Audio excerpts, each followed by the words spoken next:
Tehát most ez nem kimerítő válasz lesz, de igyekszem. And it has taken me many years to come to this conclusion. És én magam is éveken keresztül átrágtam magam ezen a kérdésen, mire eljutottam egy következtetésre. So I don't expect if I throw out my conclusion that you just agree. Úgyhogy nem azt várom most, hogy most elmondom neked a következtetésemet, akkor hogy akkor azt mondod, tényleg így van, rögtön most el is fogadod. Tehát ha nem fogadod el, azt nekem teljesen oké, mert nekem is mondom évekbe tellett, mire megemésztettem a választ. But maybe it might just be a little bit of help for your own journey. De talán egy lépésben segít téged a te saját utadon most. So let me start with a thought on violence. Akkor először is az And erőszakról egy gondolatot hadosszak meg. have you ever noticed that whatever violence is done against you or your nation is evil? Nem tudom, feltűnt-e, hogy minden olyan erőszak, amit te ellened követnek el, az mindig rossz. Abban mindig jelen van a gonosz. But whatever violence your nation does or whatever violence you do is justified. De amikor te követsz el erőszakot, vagy a te nemzeted követ el erőszakot, a te közösséged erőszakos, akkor valahogy az mindig igazságos, tehát hogy az igazságból cselekszel. That is a story that was part of human thinkings. In the process of us becoming human, we started thinking that way. Magában az emberré válásunk folyamatában ez egy jelenlévő sztori, tehát hogy attól a ponttól kezdve, hogy emberré lettünk, ez jelen elkezdett kialakulni bennünk ez az érzés, hogy amikor én vagyok gonosz, akkor az igazságból vagyok. Vagy amikor én cselekszem erőszakosságot, az egy jogos erőszak, mert igazságból cselekszem, viszont ellenem mindig gonoszság irányul. Ez lehet egy gondolat? Kérdezem meg őt. Can he throw in something right now? Amikor terror és elhárításnak dolgoztam, akkor bennünket erre tanítottak. So he was a part of the anti-terrorist team, and he was lassan beszél, légy szíves, mert mit fordítom. Mert a terrorista az én szemszögömből, aki idejön Magyarországra és el akar írni a jogait, az én szemszögömből terrorista. Vagy a képet jelz, hogy jól látom a kérdést. Okay, so because he wants to clarify if he understands what you're saying, that when they were told that when a terrorist attack happens, from our perspective, that person is a terrorist. De az ő szempontjából, but from his perspective, he's el akarja érni azt, ami őt igazságtalan tart, és mondjuk elnyomják. Against, És engem arra tanítottak, hogy ezért én mérlegeljem azért közben, ne akarjam eltörölni őt a földszínéről, mert ő lehet, hogy egy tök jó dolog áll ki, csak adott esetben nekem azt kell megakadályoznom, ahogy csinálja, de őt ne öljen meg ezért. Tehát, hogy ez a gonoszsághoz kapcsolódik az ő képébe, mert ez nekem segítene, mondjuk mélyebben megérteni. Yeah. So that they were told that just because of that just if you understand that he's acting out of justice, if you can you do it in a way to protect your nation, but don't nullify the person. So can you stop him without killing him? Without becoming him, because you just reflect him. You know, if you That's just not what he was saying. Yeah? so that yes. Igen, jól érted, Yeah. igen, csak már elkezdett közben. So I think that way, this way of humans making meaning Ez tulajdonképpen nagyon kapcsolódik ahhoz, hogy hogyan az értelmezési képességünkhöz kapcsolódik, hogy hogyan értelmezünk dolgokat. is reflected in our oldest myths and stories. Ez megjelenik már a legrégebbi mesékben, mítoszokban, amiket magunknak mesélünk, történeteket. The oldest myths of origin, the stories that tells how our nation began. Minden nemzetnek, vagy minden közösségnek szinte vannak ilyen teremtés történetei, vagy eredet történetei, hogy hogyan kezdődött a mi közösségünk, ugye a magyar eredet történet is. From all over the world Az egész világon follows a similar pattern. nagyon érdekes, hogy maga a minta, ami megjelenik ezekben a történetekben, az teljesen egyetemes. Tehát az egész világon nagyon-nagyon hasonlóak ezek az eredet történetek. There's usually a monster of chaos. Mindig van egy káosz szörny, vagy tehát valami ilyen szörnyűséges rendetlenséget okozó valaki. And then through an act of violence, the monster is destroyed. És mindig ezt a szörnyet erőszakkal győzik le. And the new community is born. És ebben a legyőzés révén születik a közösség. Now I'm going to very quickly say what anthropologists thinks are the events behind these myths. És most szeretném elmondani, hogy az antropológusok mit gondolnak, hogy ez az alaptörténet mögött valóban mi történt, miért alakult, miért van ez, hogy ennyire hasonlóak az eredet történetek. In very primitive communities where there are no laws, A nagyon egyszerű ősi közösségekben, amikor még nincsen törvény, írott törvény, vagy bármilyen törvény, violence would escalate out of control very quickly. Az erőszak borzasztó gyorsan el tud harapódzni. You kill one of my family, we'll kill 7 of yours. Valaki megöli egy családtagodat, és akkor mi visszaütünk, és akkor 7 megölünk a te családodból. Ez egy állandó visszatérő történet a közösségekben. And if there's no laws, then the monster of chaos just grows, more and more violence. És hogyha nincsen egy olyan keretrendszer, amiben tehát törvény, amiben működik a közösség, akkor ez az adok-kapok, ez borzasztó gyorsan, ez a szörny nagyon gyorsan felnövekszik, és tehát igen, tehát nálunk sokkal nagyobbá válik, már kontrollálhatatlanná válik, és káoszhoz vezet. And this is why for hundreds of thousands of years human communities remained small little communities. És ez az oka annak, hogy több százezer éven keresztül az emberi közösségek nagyon-nagyon picik maradtak. Nem nőttek, nem voltak nagyok, csak kicsiben maradtak. They couldn't become civilizations because violence, they couldn't control violence. Mert az erőszak miatt nem tudták kontrollat tartani az erőszakot, és ezért csak nagyon kevesen tudtak együtt élni. Tehát nem tudott sok ember együtt élni, mert ha sok ember együtt él, abból mindig káosz lett volna. But the birth of civilizations happened around a very significant event. De maga a civilizáció, amit most civilizáció alatt értünk, az egy eseményhez kapcsolódik, hogy hogyan született a civilizáció.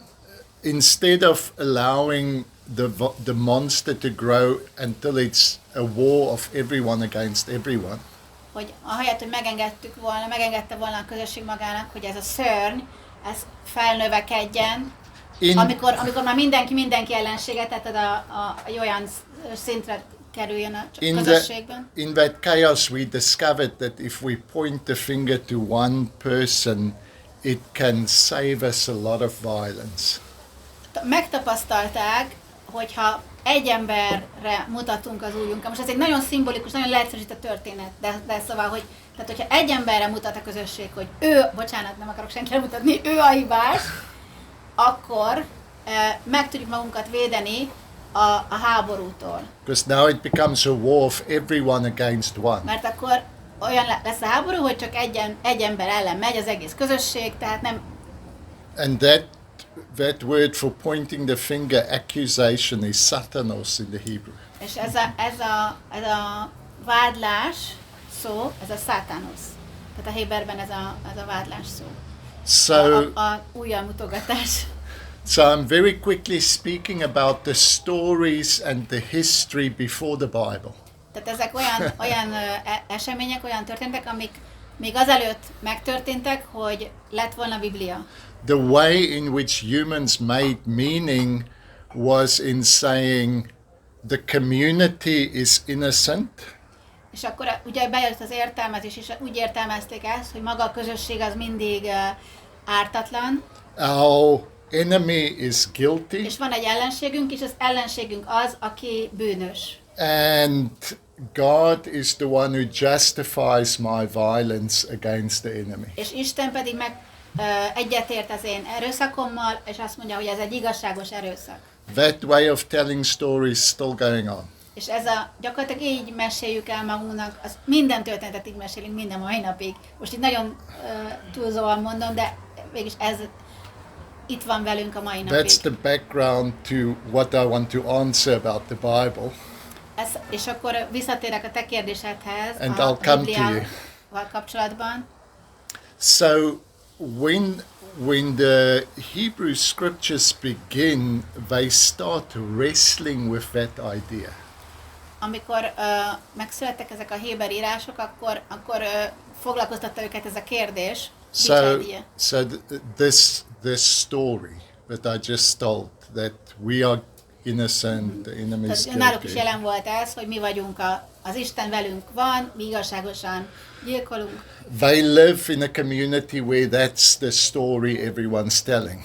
És egy olyan, ahol a föld, ahol éltek, ott tulajdonképpen ugye nem csak a héberek éltek, nagyon sok más törzs is, és minden más törzs is ugyanezt a történetet mesélte magának. The Bible doesn't immediately give us a different story.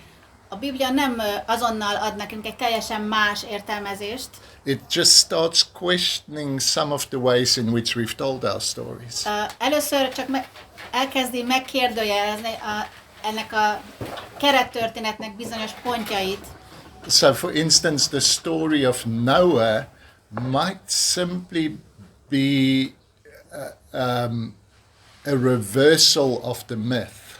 Például a Noé bárkájának a története is ezt a mítoszt próbálja egy kicsit kifordítani, vagy szóval megkérdőjelezni. Because in this story, hiszen a Noé történetében the community is guilty, az egész közösség a bűnös, and the outcast is hearing God. És az, akit kiközösítettek, ő hallja meg Isten szavát, az az egy ember. And so maybe it's just a story that says, are we misunderstanding God? És akkor lehet, hogy ez a történet is arra felé terelget bennünket, hogy nem lehet az, hogy félreértettétek Istent? Nem lehet az, hogy engem félreértettetek?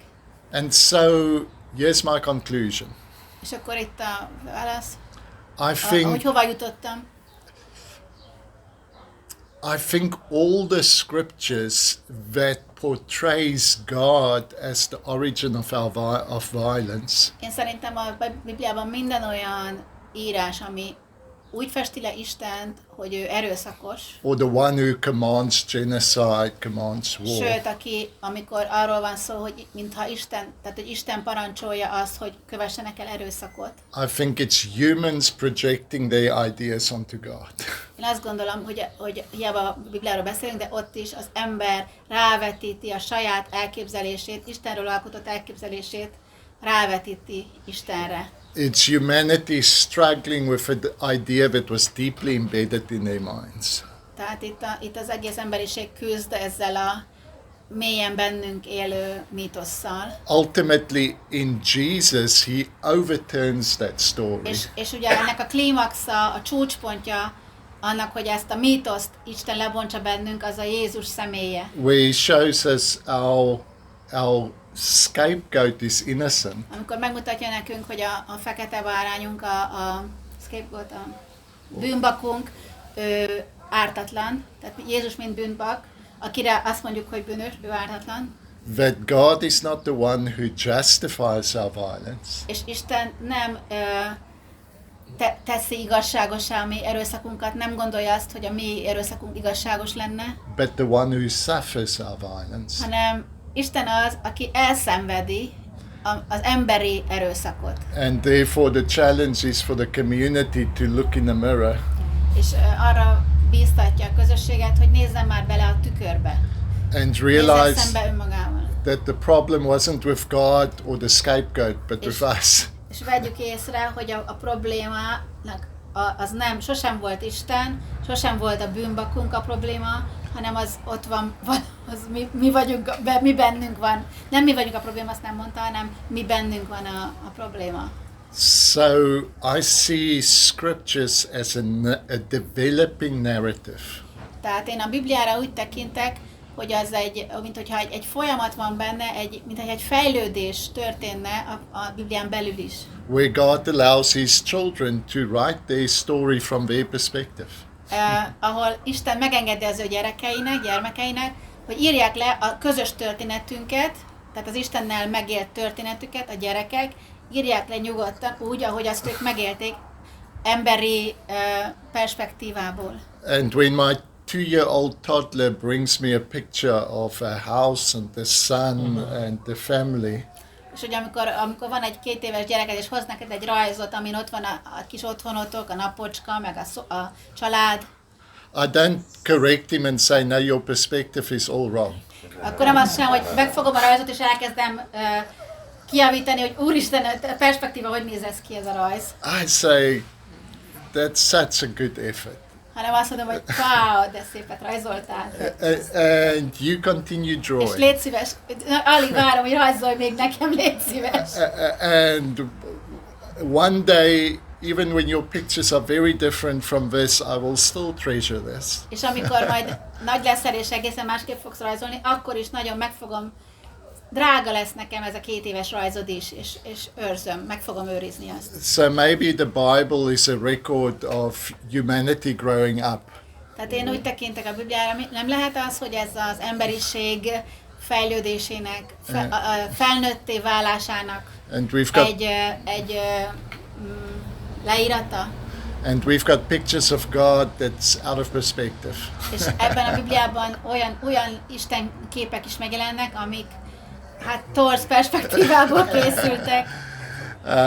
But there's a beautiful perspective that comes in Jesus. Yeah. De Jézusban egy tényleg csodálatos perspektívát kapunk, egy csodálatos nézőpontot kapunk, egy tiszta nézőpontot. Is that helpful? Do you want to add to that? Megválaszolta? I think Ezzel it's kapcsolatban mondhatok valamit? Can she say something? yeah. Ez, amiről most beszéltél nekem, Ábrahám, amikor feláldozza a fiát, azzal story of kapcsolatban Abraham volt and ez a Isaac. gondolat. I had the similar, I just had a bothering thought about it. Ez a gondolatom, hogy Ábrahám valóban Isten kérésére tette ezt, vagy Isten inspirálására Was tette? it really the inspiration from God that he decided to Vagy sacrifice his egyszerűen son? csak ezt értette Or meg maybe he Ábrahám just- a saját szintjén. That was his understanding, that he was at that level. Yes. Gyönyörű prédikációkat hallottam erről, hogy ez milyen fantasztikus, hogy ő feláldoztott a fiát, és Isten mit akart ebből kihozni. Because we have heard so many beautiful Yes. sermons that sacrifice would have been how glorious. Yes. And I think one of the things that shocked me is to understand that sacrifice can be a horrible murder. Igen, nekem az életemben az egyik ilyen sokkoló felismerés volt az, hogy az áldozat, hozatal, az gyilkosság is lehet. And Tehát, hogy nem, igen. so how does God transform the meaning of sacrifice? És Isten bennem is átváltoztatta, és ez Bibliában is átváltoztatja az értelmét, az értelmezését az áldozathozatalnak. Because that is the transformation of violence. And so maybe let me give you a story.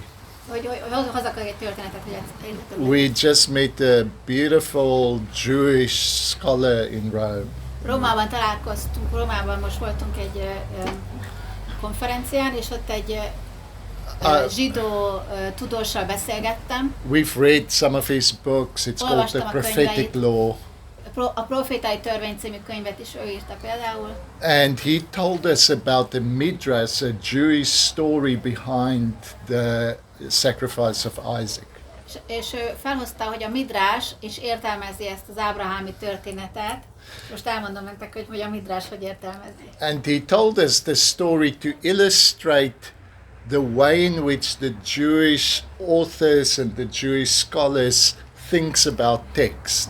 És azért hozta nekem ezt a példát, hogy lássam, hogy a zsidó tudósok hogyan értelmezik az írásokat.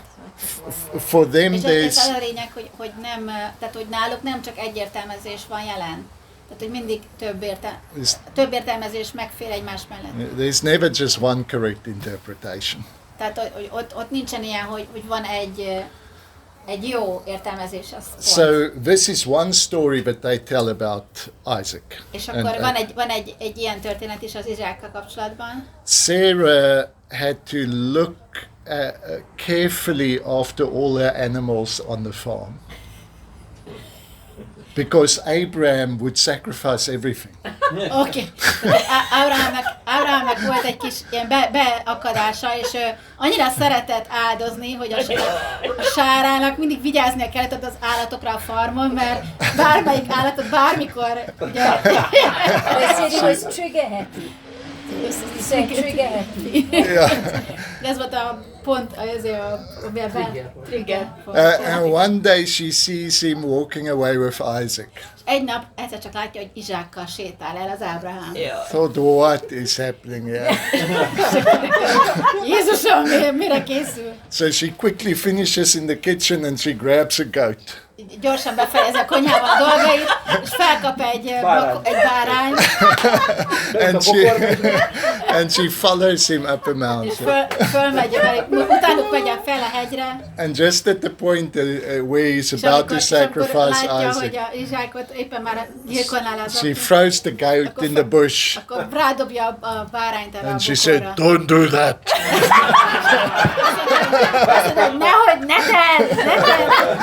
So that was just to illustrate that Tehát egy humornak szánta a zsidó tudós, de illusztrálni szerette volna. they've got a very interesting way of interpreting text. Hogy nekik van egy ilyen játékos, nagyon érdekes hozzáállásuk a szövegeknek az értelmezéséhez. There's humorous ways, there's very Lehet serious nyugodtan ways. viccelődni is, van nem nagyon komolyan is lehet venni. And so maybe one of the ideas that is happening around Abraham and Isaac is this. De talán ami ebben az egész történetben ott jelen van, God can't take us from A to Z, He needs to take us from A to B. hogy ugye Isten nem tud bennünket A-ból átrepíteni Z-be. A-ból B-be vezet el először. So instead of just saying, human sacrifices are wrong, Tehát nem azt mondja Isten, hogy felejtsétek el, soha az emberáldozat, ugye emberáldozat is jelen volt. It was so deeply- Nem azt mondja, hogy az emberáldozat az rossz, it was so deeply part of human culture that He said, let's just move from human sacrifice to animal sacrifice. olyan mélyen benne volt az egész emberiségnek a gyakorlatában, hogy először csak odáig vitte el, hogy akkor ne embert áldozatok, ha már áldoztok, hanem bárányt. So He comes and He speaks a language that we can understand. Mindig olyan nyelven beszél, amit te megértesz. Azon a szinten beszél hozzád, ahol vagy. Later on you can read some of the prophets that says, sacrifice was never my idea. Hiszen emlékeztek, hogy nagyon sok profétánál meg is jelenik ez, hogy akkor már Isten azt mondja, hogy az én áldozatot sose kértem, ez sose meg fordult a fejemben. So for instance, in the book of Leviticus, you read the priest writing, when we came out of Egypt, the Lord gave us very clear instruction of how to sacrifice. Például az 5 Mózesben ott a papok leírják, hogy amikor kijöttünk Egyiptomból, akkor nagyon konkrét parancsolatokat kaptunk az Istentől, hogy hogyan csináljuk az áldozathozatalt. A few years later, Jeremiah writes, és néhány évre rá Jeremiás azt írja, when you came out of Egypt, Jehovah says, it wasn't me that gave you instructions about sacrifice. Azt mondja Jeremiás, hogy amikor kijöttetek Egyiptomból, akkor nem én voltam az, aki benneteket vezetett abban, hogy hogyan hozzatok áldozatot. So the uniqueness of the Bible is that it criticizes itself. Ez egy nagyon különleges, egyedi természete a Bibliának, tehát hogy önmagával is beszélgetésben van a Biblia olyan szempontból, hogy a Biblián belül olvashatsz kritikát egy bibliai szövegről. They look back and they say, we didn't understand that correctly, this is the right understanding. Tehát, hogy az emberek eljutnak oda, hogy ott félreértettünk valamit, és egyébként ez így van. And when a new generation comes and they say, you didn't understand it correctly, we interpret it this way. Jön a következő generáció, akkor megint, aki az előzőt kritizálja, hogy ti is félreértettétek, és egyébként így van. But then we come in the 20th century and we say every word is the word of God. És akkor most a 20. században mégis azt mondjuk a Bibliára, hogy abban minden szó az Isten szava. And that's very confusing És ez zavar bennünket össze. because it doesn't say the same thing. Mert a Biblia egyébként önmagának, tehát hogy nem ugyanazt mondja mindenhol, tehát hogy önmagának ellentmond. It's a narrative progression. Mert ez egy folyamat, egy elbeszélő folyam, Yeah. ami változáson megy át. Yeah. Yeah. Mondjad, vagy Csak úgy talán ezt így kihirdetjük, meg is köveznek. Mondta meg, hogy elprédikálja, akkor majd nézek rá, hogy ennek mi baja van. He said, okay, so I go to my church. If I preach this, they're going to stone me. I know the feeling. Ismerem ezt az érzést. Yes. Én elolvastam a könyvedet, talán a káosznak a vágy 2 van? Yeah, I read Jesus Desire Found Me, and I read Creative Chaos. Aha. Well, in English he puts it into deeper language. Yes. Yeah. Én nagyon köszönöm. Thank you so much. Oh, it's a pleasure. Próbálom én is hirdetni. And I'm trying to Kövek is jönnek. preach it. And I'm getting the stones, yes. De inkább azt hirdetem belőle, hogy aki látta Jézust, az látta a papát. But what I focus on is that if you whoever has seen Jesus has seen Abba the Father. Yes. És ami nem Jézus, az nem az Isten. And Yeah. if something Yeah. is not like Jesus, then it cannot be God. Beautiful. So simple, so beautiful. Nagyon egyszerű, de igen, ez így nagyon szép. Yeah. El Ez tudod. így van. Hogyha ő a szeretet, akkor ez nem fér bele azok, If amik he le vannak really írva. is love, then those stories don't come Yeah. mesh with the Na, love. és csak a szeretetéről szoktam én is beszélni, So I only preach the goodness and the love of God. és ezek nem lesznek kérdések nagyon sok embernek. And then those questions will fade away after. Nem Yeah. értik meg, mert sok idő, azt végig 600 oldal, vagy nem is tudom hány oldal. So Yeah. your books are very long and they are very deep, and most people they just can't De follow. itt- They can't itt really tudjuk, go hogy- through the whole Yeah. Tudjuk, hogy process. ott valami nem egyenes. Valami nem olyan az Isten, hanem Jézusban lett láthatóvá az Isten. But they understand.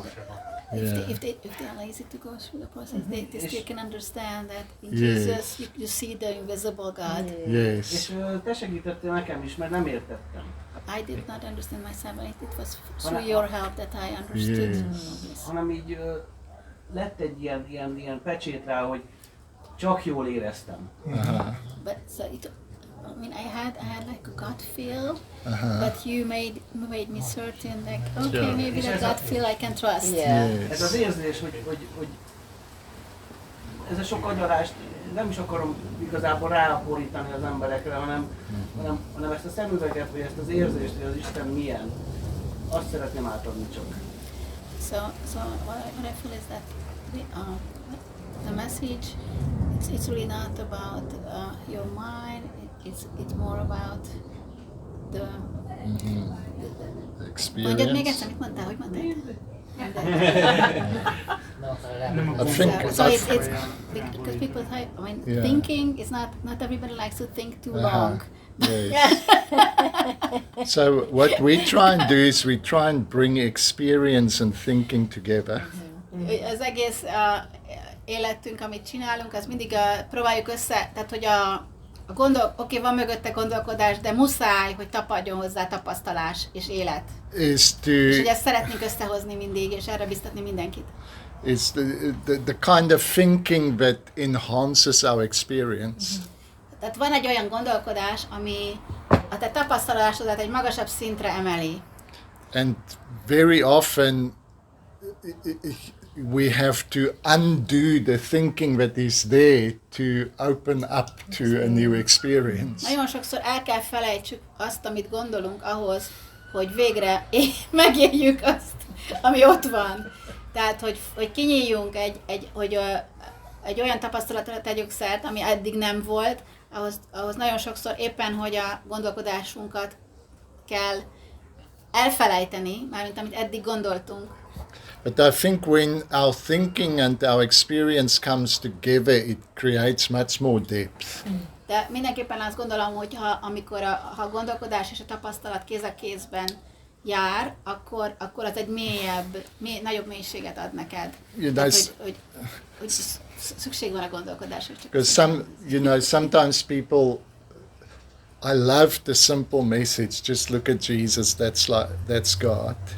Nagyon tetszik amit mondtál, ez a nagyon egyszerű üzenet, hogy csak egyszerűen, ha nézd Jézust, amit Jézusban látsz, akkor olyan az Isten. And it's true. És ez igaz, ez így van. But it's a conclusion that should be based on very deep thinking. De ez egy olyan, te is úgy jutottál el oda, ez egy olyan következtetés, ami mögött azért gondolat áll. If it does... Tessék? 20 év. Yeah, it took me 20 years. I know.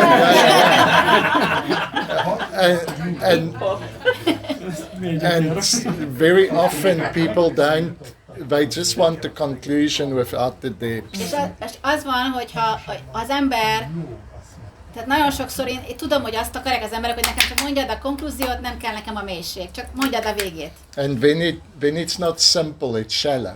És úgy látom, hogy akkor az nem egy egyszerű dolog lesz az ő életében, hanem csak egy felszínes dolog lesz. True simplicity has got that 20 years depth.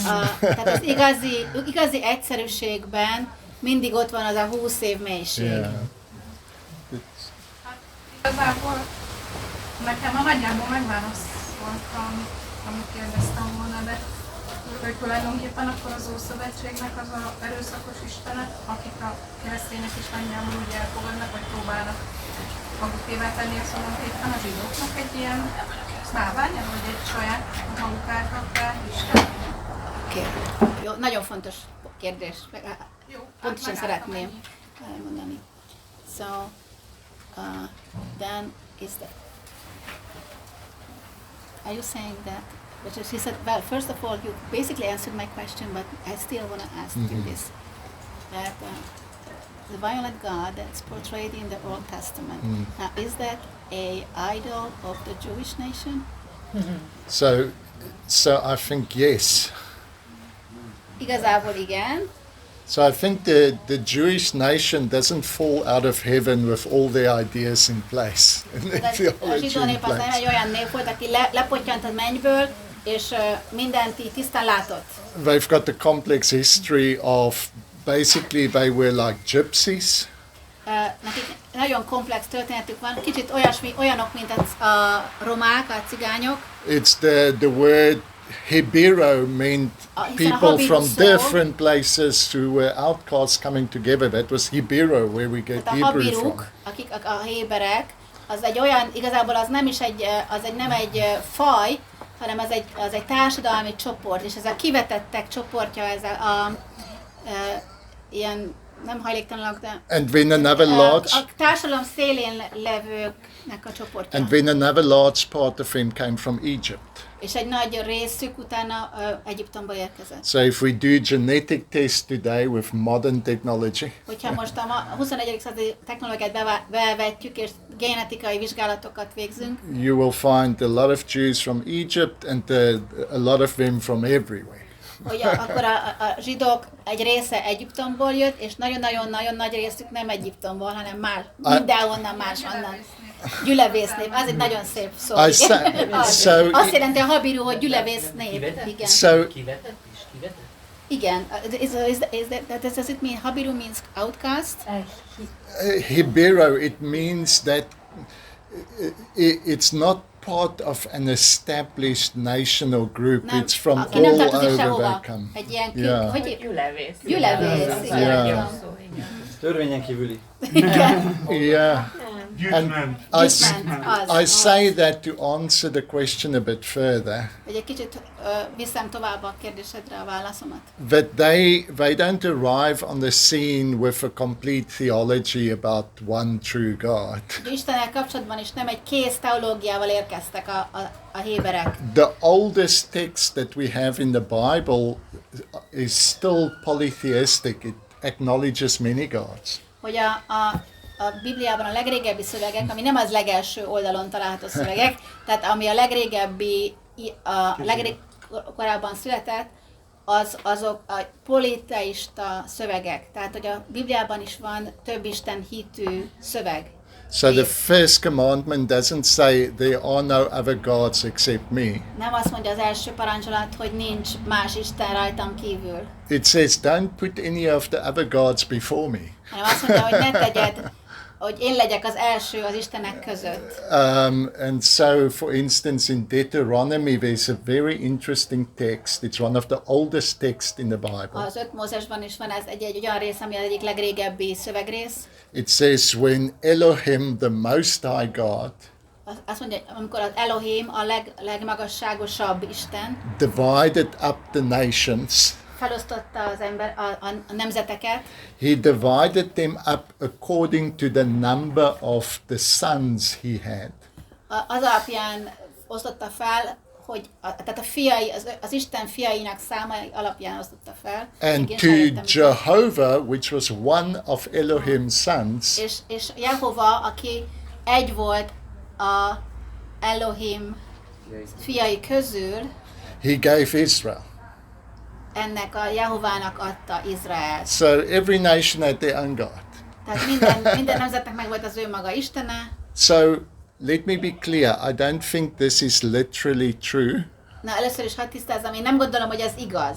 Mármint hogy az, hogy sok Isten van. I think this gives us insight into the development of their thinking and their Hanem azt theology. akartam mutatni, hogy ez egy betekintést ad arra, hogy hogyan változott a zsidóknak is a teológiája az Isten. So the ancient Israelites had a view that everybody in that region held there's many gods and we have our God.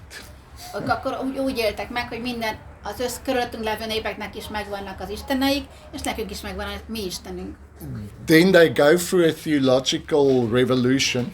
És utána történt ott egy ilyen forradalom az ő teológiájukban, Where they move from polytheism to és monotheism. ez a forradalom ugye az volt, hogy a több istenhitből egy Isten hitűvé váltak, monoteistává váltak, And that movement is not just numerical. és ez azért forradalom, mert ez nem csak egy szám, hogy most sokból lett egy, It wasn't there were many gods, now there's one. tehát nem arról van szó, hogy most lecsökkent a szám, Rather, it is God is one. hanem az, hogy az Isten egy. There's a difference between there is one God and God is one.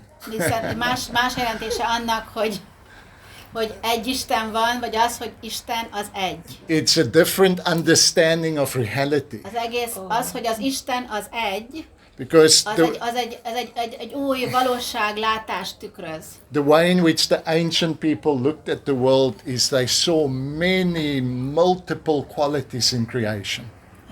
Mert korábbi látásokban, hogyha a teremtett világra tekintettek, akkor különböző minőségeket láttak egyszerre. They saw the power of a wind, and so they personified it as the wind god.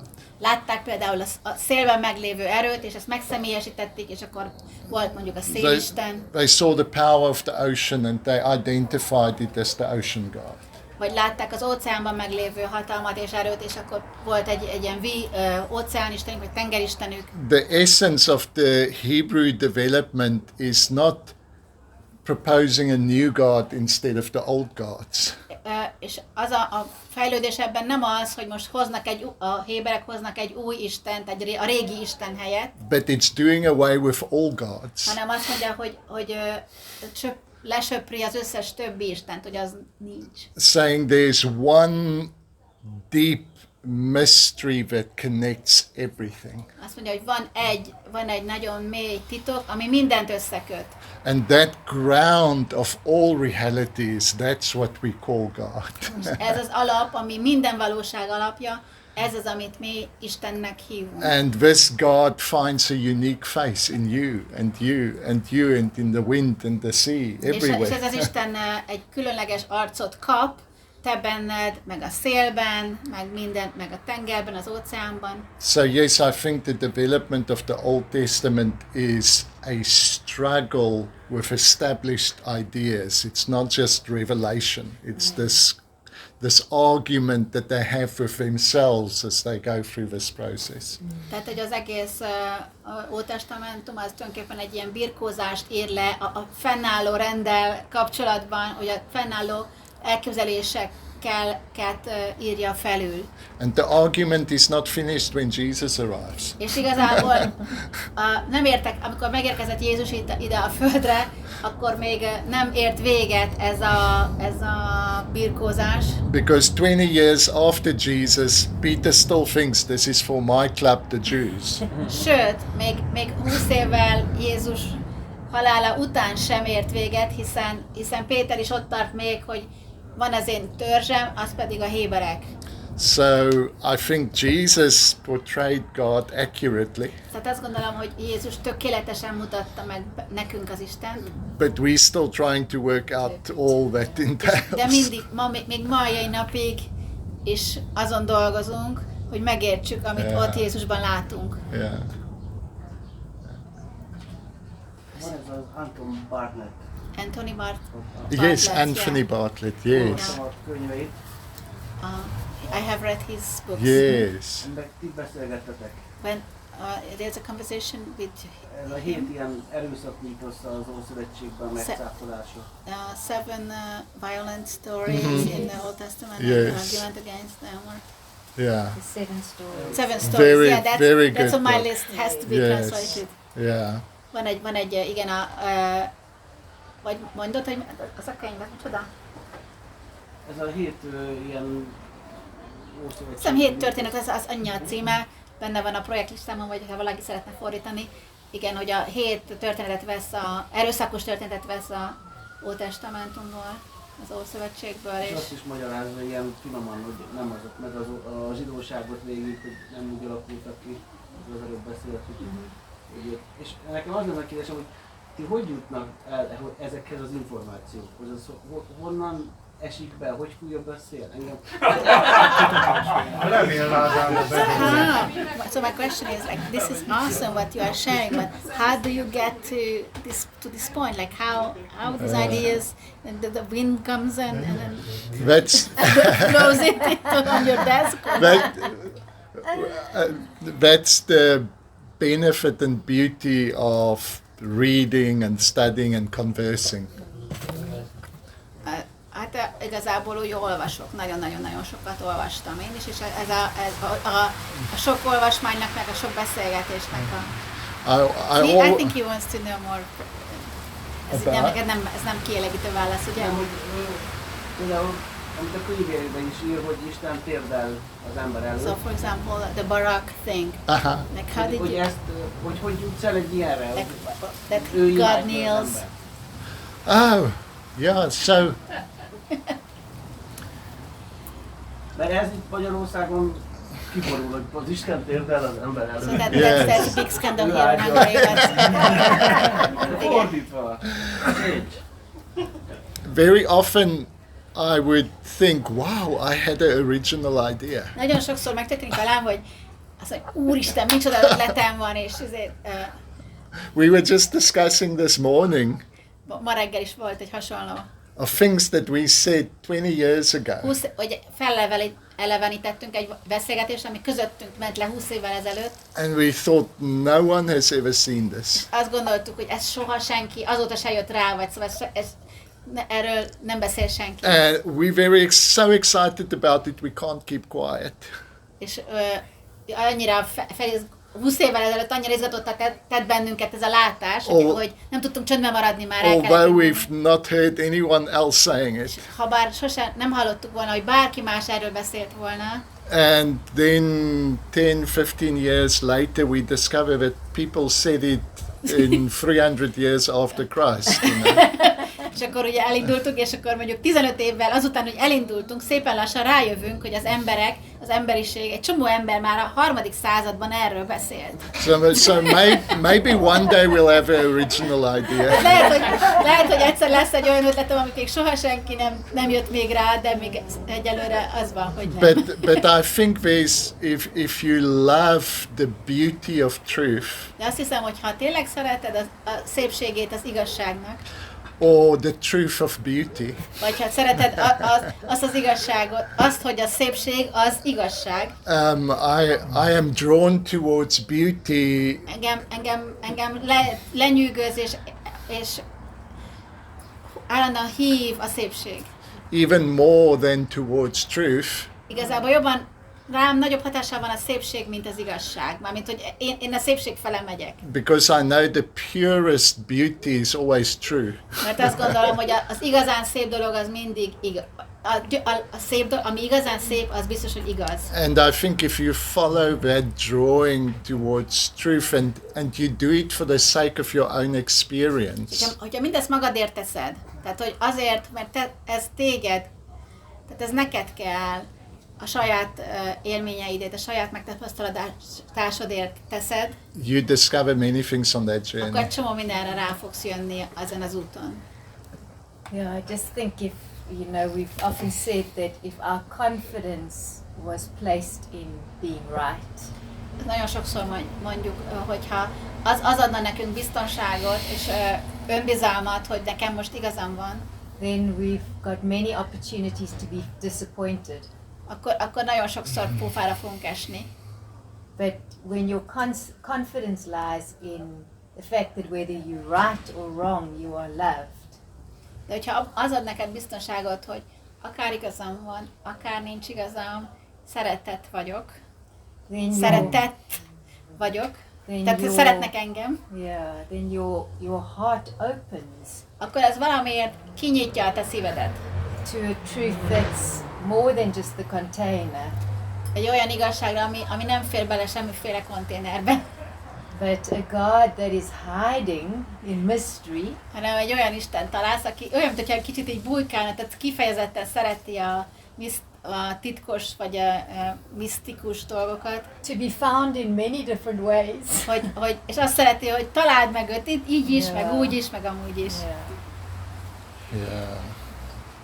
I think as well I love that passage we spoke earlier, but the passage that love the Lord your God with all your heart, with all your mind, Amikor azt mondja az írás, hogy szeresd az Istent a teljes szíveddel, a teljes with elméddel, all your strength, a teljes erőddel, that often we want to, the people who want to love the Lord their God with all their heart, we just want to feel everything and experience everything.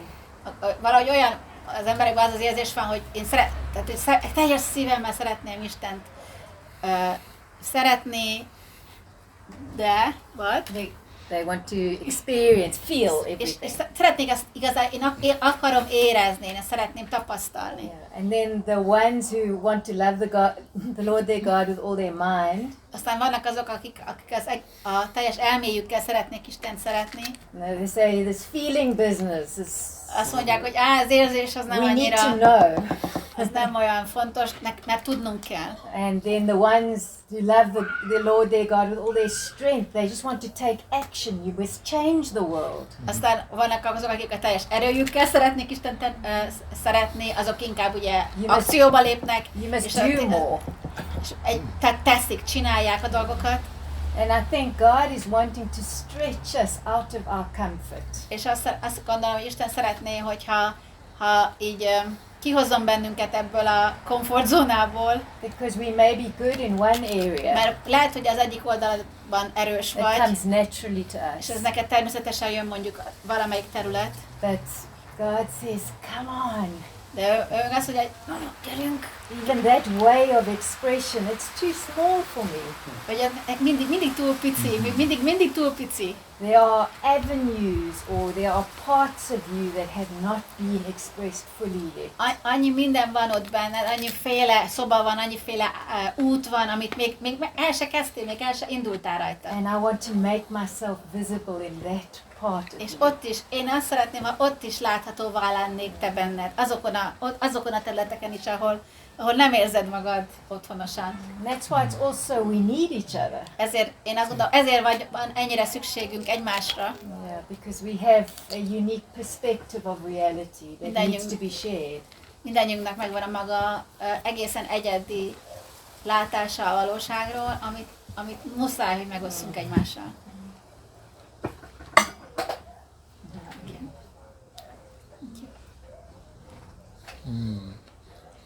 So I don't know if I answered the question or whether I understood it correctly or not. A kérdezőkhöz kérdezem, hogy választ kaptatok, vagy őszintén? But you're welcome to ask it again or ask a new question. Can I share? Yeah, of course. Can I share Yes. what you shared about understanding as opposed to? Yes, please do. Csak hogy pár nappal ezelőtt írta ki az André, és ezt most, ha nem látod, akkor itt nagyon szeretném hangsúlyozni, hogy ők nem azt szeretnék, annyira nem azt szeretnék, hogy mindenki így bólogasson, igen, egyetértünk, stb. Mert tehát valóban azt hisszük, azt úgy érezzük, hogy sokkal, tehát az emberi kapcsolatok sokkal mélyebbek, hogyha nem arra törekszünk, hogy egyetértsünk, hanem hogy megértsük a másikat. Tehát, hogy inkább arra törekedjünk, hogy értsem meg, hogy ő miért hiszi azt, ami szerintem őrültség. Tehát, hogy a megértésre törekedjünk, amint hogy a másik megértésére, és nem kell vele egyetértened. Tehát, hogy sokkal értékesebb a megértés, a másik ember megértése, mint az egyetértés. Mármint az ő szemükben, tehát, hogy ők ez a... Mondtál a parancsokat. So you mentioned the Én úgy commandments. gondolom, hogy a szeretetet nem lehet megparancsolni. I, for example, think that love cannot be commanded to love. Yeah, yeah. Yeah. And what we found interesting is looking even at the Ten Commandments. You shall do this, you shall do that. Maybe in a sense it was prophetic. It's like if you're living Instead out of of a heart, commandment. Yes, I will do it. So if you have a new heart, you will love the Lord your God. Yes. You Oh, will, okay. yeah, Yes, Yeah. you know, that kind of thing. Hogy a 10 parancsolat az olyan, hogy igazából ez egy parancsolatnak adta, de igazából proféciának is vehető, vagy egy ígéretnek vehető, hogy te be fogod tölteni, mind a 10 parancsolatot be fogod tölteni, te szeretni fogod az Istent, te stb. Minden, igen. It's a promise. Hogy ez egy ígéret az Isten, hogy nem csak egy parancsolat, hanem egy ígéret az Isten részéről, hogy én ilyenné teszlek téged. Tehát ez a 10 parancs, az következmény. Minden inkább be akarod tartani, annál inkább nem fog sikerülni. Tehát annak ahogy mondja ő is, mivel az enyém vagy, ott kezdődik, mivel az enyém vagy, ezért nem fogod tenni ezeket. So if you live like that, if you know and that you belong to me, you will not do this. Yeah, yeah. So it's really a conclusion of a relationship with me. És sokan mondják, hogy Jézusnak az új parancs, hogy szeressétek egymást, hogy ezt se lehet megparancsolni. The same with Jesus when he says, I command that you love each other, it cannot be commanded. Yeah, yeah. So az is egy profécia, vagy? But I also think Ez is egy felvetés. Igazából én nagyon sokat éltem ezen az oldalon, amikor a tenni, a harmadik rész. I was number 3 man. És mentem a világba, meg ott hagytam mindent azért, hogy szeressem az embereket. Ezen a parancson alapulva. So I went out to love people based on this commandment. És nem működött. But it didn't work. Úgy tűnik, tehát a viselkedés formájában működött. So it seemed like it worked. De nem volt valóság.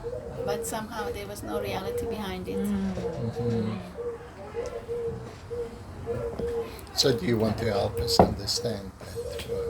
What's he referring to? That it cannot be commanded. That I see. there wasn't the relationship wasn't behind. So I was living really wanted to do the right thing. Okay. But the relationship was not Yes. behind it. Yeah. and sometimes then that's the understanding or the heart of it is missing even in our action. Yes. Nem volt mögötte esetleg a megértés? Megvoltak a tettek, megvoltak. Igen. De most úgy gondolom, hogy azt tapasztalom, hogy annélkül, hogy akarnám tenni, mondjuk a jót, vagy az következményként megjelenik az életemben, úgyhogy nem is koncentrálok rá, hogy a jót tegyem. I think what's happening with me these days, what I realize that I don't want to do it, I just realize in retrospective that I did it. Yes. So it's a You difference. look back and yeah. Yeah. I think Adam wanted to ask something. Igen? Én majd Menned kell? nem maradtam. Please, you must do it. Sziasztok, holnap jövök. Kitártak? Persze, holnap jövök. Jó. Nagyon jó. Szia. Úgy kollektíve megy egy beszélgetés, egy másik témára átterelném, hogy a gyakorlat az, hogy mi megélünk egy igét, akkor a bennünk lévő ige teremti meg a lehetőségeket, vagy külön az Isten teremt lehetőségeket. Ez lenne a kérdés, hogy most én teremtek, azáltal, hogy felismerek egy igazságot, akkor én vagyok az Isten, és akkor ez hogy fér össze, hogy mégis Pál megkövezik, meg hajótörés, meg akkor ezeket nem értem, hogy most az igazság benned dolgozik, akkor hogy történnek, és ha nincsen sátán, akkor hogy történnek nagy témák az életünkben, nagy katasztrófák. Az ige lenne ez a kérdés, hogy most én teremtek egy megélt igével, vagy kívülről történnek a pozitív dolgok. Ja. Ugye ez volt még egy kérdés, tudod a papíron, azt majd ne felejtsük el. Igen. Nem biztos, hogy értem a kérdést. Röviden össze tudod foglalni? Igen. Egy ige élő lesz bennem, és valami tovább visz, akkor abba a körülményben, amikor belekerülök, a bennem megélt ige rak be abba a körülménybe, és pozitívan fejlődök, vagy kívülről el van készítve az egész életutad, és független attól, hogy te hogy változol, vagy én hozom létre. Mondhatok majd egy példát ehhez? Hát, ha sikerül nem. Mondjad? Én megbetegedtem I nagyon don't understand súlyosan. this question yet, so we are trying to understand the question first. Én megbetegedtem nagyon súlyosan, meg majd lesz ott egy kérdés, hogy gyakorlatilag fölírtuk valahova, Igen. hogy működik. De hogy amikor nekem történt valami az életemben, az volt az újjászületésem, utána, amikor megbetegedtem nagyon súlyosan, utolsó levegővételeim voltak, akkor én előtte már megértettem az igéből, utána jártam, hogy a betegséget Isten egyszerűen megoldotta a kereszten.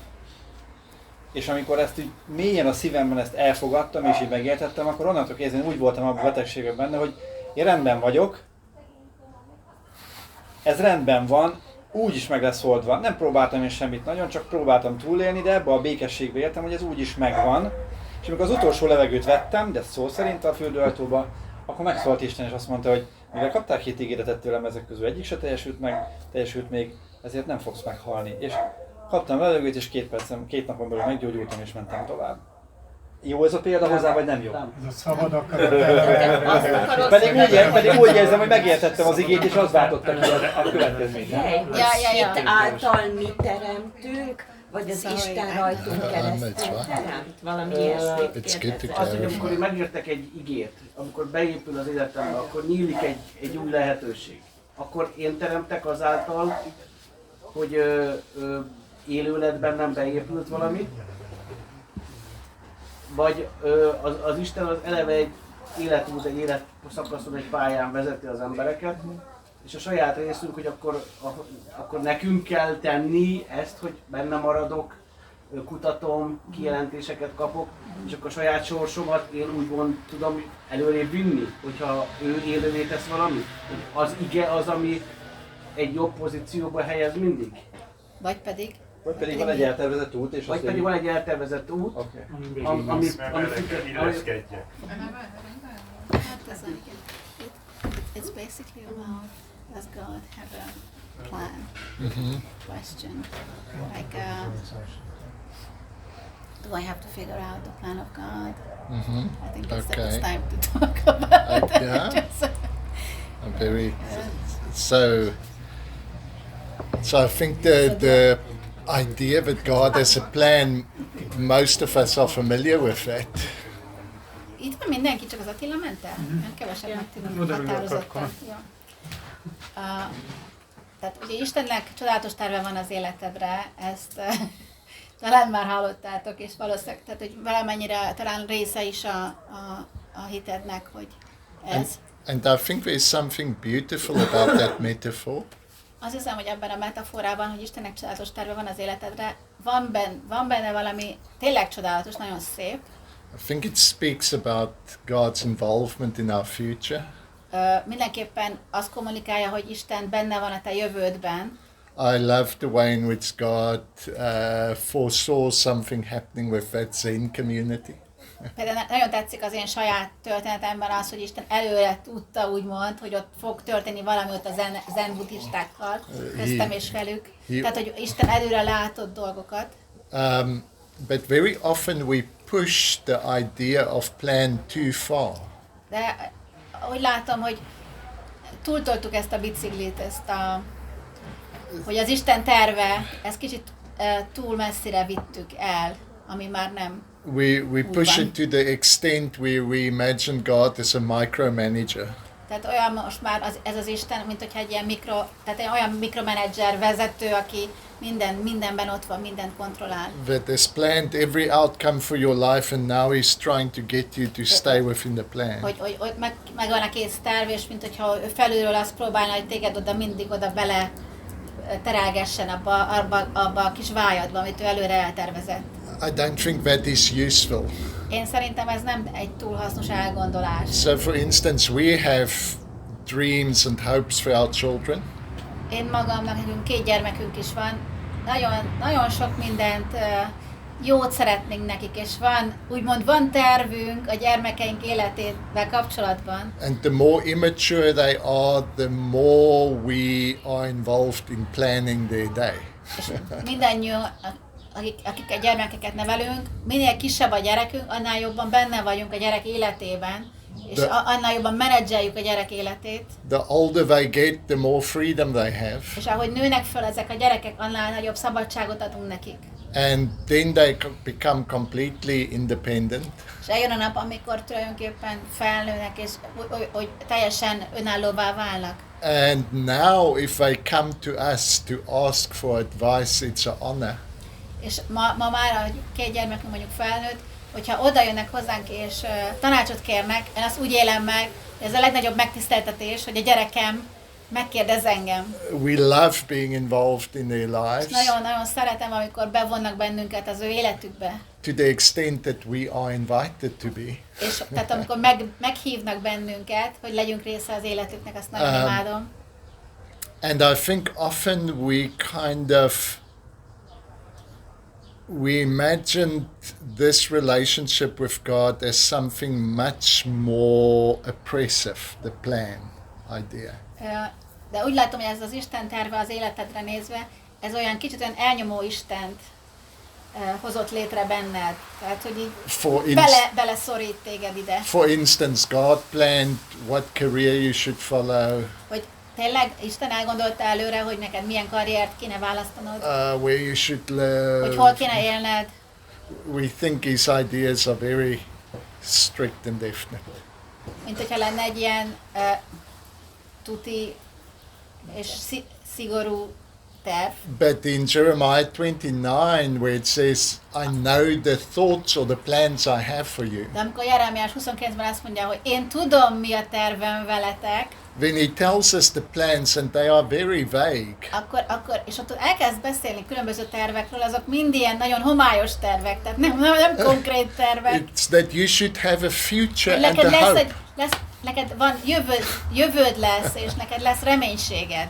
It's kind of the hopes that we have for our kids. Ez olyan, pontosan úgy beszél, ahogy én gondolok a mi gyerekeinkre, hogy ez az én tervem az ő életükre nézve, hogy nekik legyen jövőt adok nektek, és reménységet. We hope their lives will be meaningful. Én annyira szeretném, és azt remélem, hogy a gyerekeimnek az élete értelmes élet lesz. But the relationship will get very strained if I try and manage my adult children's lives. De én elkezdeném játszani azt az apukát az én felnőtt gyerekeim életébe, aki megmondja nekik, hogy azért mi az én tervem az ő életükre nézve, az egy elég fura kapcsolatot hozna létre. So there's another way of thinking about our relationship with God besides plan. Úgyhogy én úgy látom, hogy van egy másik módja annak, hogy hogyan gondoljunk erre a terv és Isten kérdésre. And that's the metaphor of story. És ez pedig a történet metaforája. You see, the best plans have got very little surprises. Ha azt mondom, hogy csináltam egy jó tervet, abban nagyon kevés helye van a meglepetéseknek. The best stories have got many surprises. Viszont, tehát ez a terv, a jó történetben viszont az tele van meglepetésekkel. Have you ever been to a movie and in the first 5 minutes you know the whole plot? Hogyha láttál olyan mozifilmet, amikor első 5 percben már tudod, hogy mi lesz a vége, You think, what a boring story. annál unalmasabbat el sem tudok képzelni. But the best stories surprise you. A legjobb történetek, azok tele vannak meglepetésekkel a számodra. At times they frustrate me and confuse Amikor me. lesz olyan pont, amikor frusztrált leszel, vagy összezavarodott leszel, And then they make me happy. aztán végül mégiscsak boldog leszel. Those are the best stories. Ezek a legjobb történetek, nem? Amik ilyen fordulatosak. I think if we only relate to God in terms of a plan, Hogyha úgy kapcsolódunk Istenhez, hogy ezzel a terv elképzelésen kapcsolódunk, it becomes a problem when things aren't going right. akkor valószínűleg frusztrált leszel, amikor a dolgok nem jól mennek. Because then we normally say that we missed the plan. Mert akkor azt fogod gondolni, hogy basszus, letértem a tervről. Did God withdraw his protection? Is that why I'm suffering? Hogy például azért szenvedek most, mert Isten visszavette rólam a kezét, mert letértem a tervről? Or maybe this is the plan. Vagy ez az Isten terve, hogy én most szenvedjek? Then God must get a different occupation because this is a bad plan. ez egy nagyon fura tervet csinált nekem, akkor Isten eltévesztette But if I develop another way of understanding this relationship besides plan, de hogyha egy másik féleképpen tekintek a mi kapcsolatunkra, if I see my life as a story, úgy nézem az én életemet, az én életem az egy történet. and God offers me possibilities of meaning continually, És ebben a történetben Isten folyamatosan fölkínál nekem lehetőségeket erre is, meg arra is, meg arra is, és hogy milyen értelmet szeretnék adni ennek az életnek. When things go wrong, I don't have to allow this sense of distance that I've missed God. Hogyha ebben gondolkodom, és ezen az úton megyek, akkor amikor félre mennek a dolgok, akkor nem kell azt higgyem, hogy Isten most hirtelen távol került tőlem. I can realize that every good story has got a chapter that ends in tragedy. Hanem azt mondhatom, hogy én tudom, hogy minden jó történetben van egy olyan pont, amikor éppen pocsék a helyzet. Minden jó történetben. But it's not the end of the story. De a jó történeteknek nem ez a vége. Every good story has a chapter that confuses you. Minden jó történetben van egy olyan rész, amikor teljesen össze vagy zavarodva. But it's not the end of the story. De nem, sosem ezzel ér véget a történet. The best stories only make sense right at the end. A legjobb történetek csak a legesleg végén érik el, csak a legvégén érted meg, hogy tulajdonképpen ez miről szólt. Where even the beginning finds new meaning. És a végén az eleje is új fénybe kerül, és a végén tehát az elejének is más értelme lesz, mint amit megéltél az elején. So at the end of the movie you look back and you say, that's what it meant in the beginning. Tehát, hogyha visszanézed mondjuk a filmet, és az elejét megnézed, akkor már mondod, hogy erről szólt ez a rész.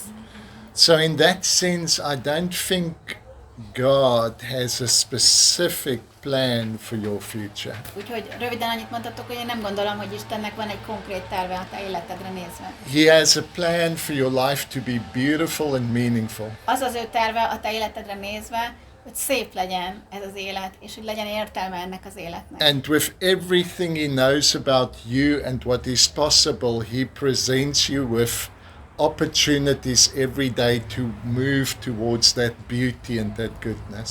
És folyamatosan minden napodon rengeteg lehetőséget tesz eléd amiből választhatsz, amik mind szépség és jóság felé vezetnek. But there's many roads that can lead you there. De nem egy út vezet oda valahova, és nem csak egy úton mehetsz. Does that make sense for your question? El tudom rontani? So can I make it wrong? Even if you make a wrong turn, the divine GPS just recalculates. Újra tervezés. Igen, ha elrontod, akkor újra teszed. And so from where you are now, this is the best route towards beauty. I can tell you a little story. So, or maybe not, I'll do it later. Of a pastor who thought he missed the way completely, but how? Yeah, tell us. So we were in Michigan in the USA a few years ago. Egy sztori, amikor Amerikában voltunk, Michiganben néhány évvel ezelőtt. Precious family that we stayed with. Egy családnál laktunk, nagyon imádjuk őket. Had many children. Rengeteg gyerekük volt. And they kept us busy the whole day. Egész nap a gyerekekkel voltunk elfoglalva. Open the door in the morning. Hello! Gyerekek bejöttek a hálószobánkba reggel. Hello! So one day we said, we need to get some work done. Can you just drop us at the coffee shop? És akkor mondtuk neki, hogy most nekünk ma tényleg dolgoznunk kéne, úgyhogy elmegyünk, itt hagyjuk a házat, hogy létszes vigyetek el egy kávézóba, és félrevonulnánk. So we went to a place called Holland, Michigan. Elmentünk egy helyre, az ott a neve, hogy Hollandia, Michigan. And we've never been there. Nobody that we know Soha nobody életünkben nem there. voltunk ott. And I try and pay for my coffee, and the És lady akkor vége volt a says, napnak, és mentem volna, fizetek, amit ott elfogyasztottunk. she says, no, your coffee's been paid for. Azt mondja, hogy hát meg kifizették a számlát a kávézó, valaki. Tehát már fizettek. By Ki van that fizetve. gentleman there. Rámutatott egy fickóra, hogy ő kifizette And nektek. I see him, and I quickly want to put the coffee down to go say hello. És akkor gyorsan le akartam tenni a kávét, hogy akkor köszönjek neki, But I turn around, and the angel is gone. és eltűnt az ember.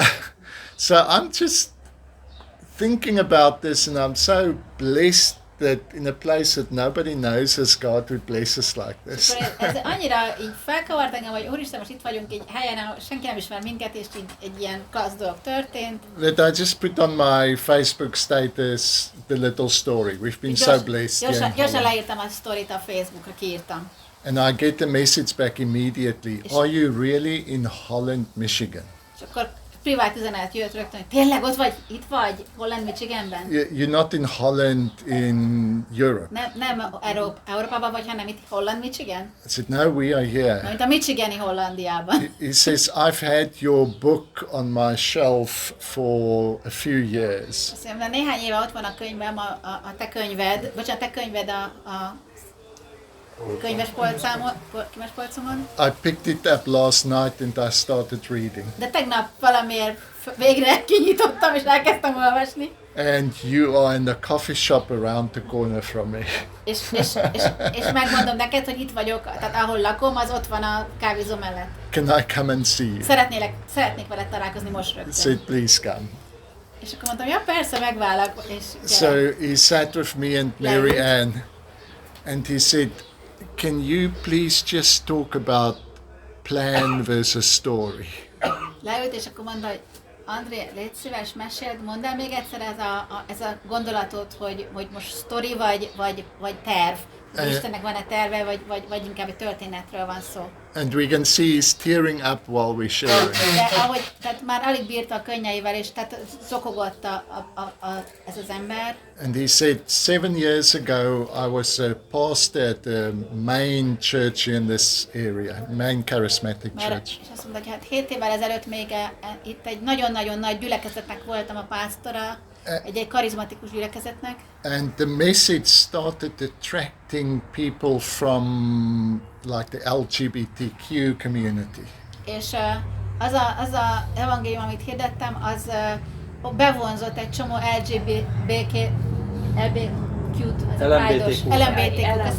LMBTQ-s ember bejött a gyülekezetünkbe. That causes confusion in the leadership of the church. És ez egy nagyon komoly összetűzést vezetett a gyülekezet vezetésén belül. My attitude was they welcome, they said no, they're not Mert nekem az welcome. volt az érzésem, hogy hát hadd jöjjenek, de ők azt mondták, hogy nem. Eventually they fire me from the vezetés. position És végül is felmondtak nekem, kirúgtak a gyülekezetből, mint pásztor. and I go into depression and I start drinking. I become an alcoholic. És megvallom neked őszintén, hogy depressziós lettem, és végül alkoholista elkezdtem inni, és alkoholista vagyok. And in my mind I missed God's plan completely and És thoroughly. nekem az a benyomásom, hogy én tehát hogy én valahogy letértem az Isten tervéről. Tehát amit most élek, tehát félreértettem Isten tervét, rossz útra tértem. I missed it so completely I'll never get back onto that És plan. olyan szinten elvesztettem, hogy soha nem is fogok tudni már visszamenni rá. Then he went for to a center where it helped. He got out of the alcoholism the last few years.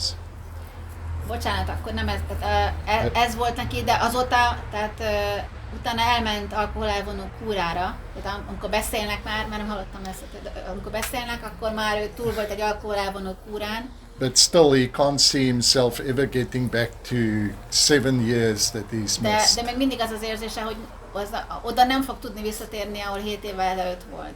Says, but what I've heard today is that God is not standing 7 years in my past in another place. He's standing right in front of me with possibilities. De amit ma megértettem, hogy én nekem soha nem is kell visszamenjek ahhoz a 7 évvel ezelőtti helyzetemhez, mert Isten nem ott vár engem, hanem itt van ma velem ezen a mai napon, és itt mutatja nekem a következő lehetőségeket. He said, please just excuse me for a moment, and he started tearing up and walking out the cafe.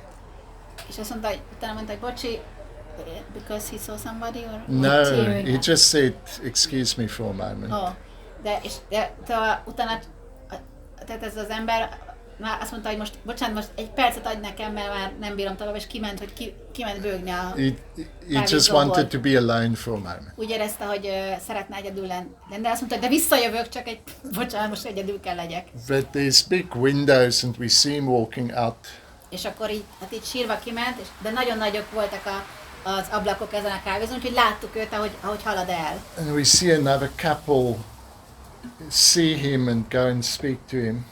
És aztán azt láttuk, hogy ott szembe jött vele egy házaspár, és utána elkezdtek beszélgetni. And they spoke for about 20 minutes. 20 percet beszélgettek, Then they hugged és aztán összeölelkeztek. and cried. Aztán elkezdtek bőgni ők is. And he came back, he said, you won't believe what just happened. És aztán idő után visszajött az emberünk, és mondta, hogy hát nem fogod elhinni, hogy mi történt. The couple who took over from me as the pastors from that church, Az a házaspár, akivel most találkoztam, azok most a gyülekezetnek a pásztorai, akik akkor engem whom I haven't spoken to or seen for 7 7 years. éve nem beszéltünk egy szót se. Yeah, in the moment where I open myself up to a God that is present in this moment, Azt hiszem, hogy az történt, hogy ebben a pillanatban, amikor megnyitottam magam Isten előtt, hogy oké, tehát nem kell oda visszamenjek 7 évvel ezelőtti dolgokhoz, hanem itt vannak előttem a lehetőségek. Abban a pillanatban, hogy ezt megnyitottam a szívemet felé, we meet, we reconcile, and we hoztam forgive. ezeket az embereket az életembe. Ez volt a kérdésem. Oké. Akkor csak ő teremti, hogyha Megi felszabadul. Ki az az ő? Bármelyikünk. Is. Yeah. Együtt. Együtt. Együtt Istennel, közösen teremtünk. De akkor mi a kérdés? He said, now you answered my question, but okay, then what was the question? We still don't understand Yes. this question. But mondjad, Yeah. megpróbáljuk megérteni a kérdést. Addig nem tudott kiszabadulni abból a helyzetből, amíg ő nem változott. Ennyi, hogy ha változtatja az igazság, akkor változik a körülmény. Okay, so are you saying that my understanding of reality changes reality? Not reality, but my you cannot. That as soon as I understand something, it creates a new reality for me, or a Yes. new circumstances, possibilities, opens up new possibilities. It My does. understanding opens up new possibilities. Yes. Yeah. Csak akkor van erre egy Nagyon jó tanításra, én emlékszek, hogy közösen teremtünk. He said, oh, I remember you're teaching about co-creation. Yes. Because he's saying like, who is the creator? Is it me? Or is it just God? And that's the question. That's our next session. Next session today? Yes.